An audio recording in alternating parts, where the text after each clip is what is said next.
राज्यातील प्राचीन मंदिरांना मिळणार नवे वैभव, मंदिराचा कायापालट होणार, महायुती सरकारचा निर्णय.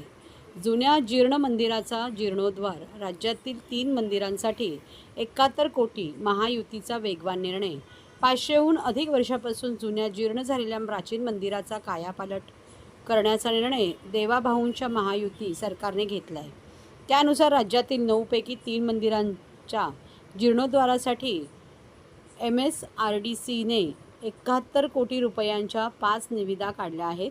या निविदांना मान्यता मिळाल्यानंतर या मंदिराच्या जीर्णोद्धाराचे काम सुरू होईल. यामध्ये पुणे जिल्ह्यातील कार्ला येथील एकविरा देवी, बीडमधील पुरुषोत्तमपुरी तसेच कोल्हापूर जिल्ह्यातील कोपेश्वर मंदिराच्या कामांचा समावेश आहे. त्या निर्णयाची अंमलबजावणी करण्याची जबाबदारी MSRDCकडे सोपवली आहे. म्हणजेच देवाभाऊंच्या नेतृत्वात महायुती सरकार आल्यापासून पुन्हा एकदा हिंदू सण आणि हिंदू संस्कृती महत्त्व मिळू लागले आहे. हिंदू संस्कृती जपणार महायुती सरकार.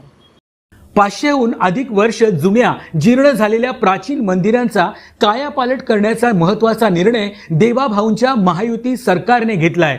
त्यानुसार राज्यातील 9 पैकी 3 मंदिरांच्या जीर्णोद्धारासाठी MSRDCने 71 कोटी रुपयांच्या 5 निविदा काढल्या आहेत. या निविदांना मान्यता मिळाल्यानंतर या मंदिरांच्या जीर्णोद्धाराचे काम सुरू होईल.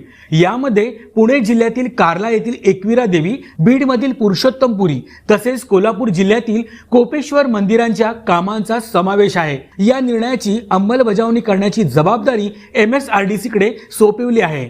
म्हणजेच देवाभाऊंच्या नेतृत्वात महायुती सरकार आल्यापासून पुन्हा एकदा हिंदू सण आणि संस्कृतीला महत्त्व मिळू लागले आहे.